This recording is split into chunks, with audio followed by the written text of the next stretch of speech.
স্রষ্টা বলেছেন, তুমি যাকে আমার চেয়ে বেশি ভালোবাসবে আমি তাকে তোমার কাছ থেকে দূরে নিয়ে যাব এবং তোমাকে একা করে রাখবো।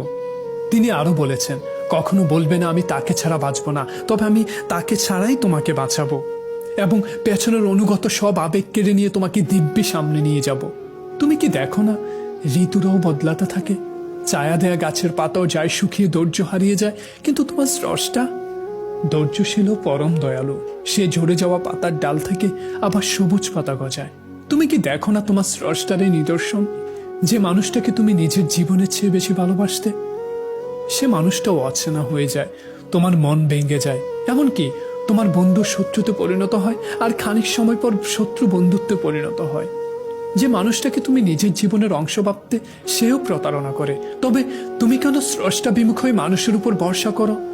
অদ্ভুত এই পৃথিবী, যখন তুমি ভাবো এটা হবে না কখনো, কিন্তু পরক্ষণে সেটাই হয়।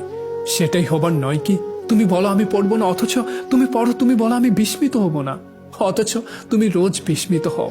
এবং সবচেয়ে বিচিত্র বিষয় হলো, তুমি বলতে থাকো আমি মরে গেছি, অথচ তুমি বাঁচো। তোমার স্রষ্টা তোমাকে বাঁচায়, তোমার স্রষ্টা তোমাকে বাঁচিয়ে রাখে।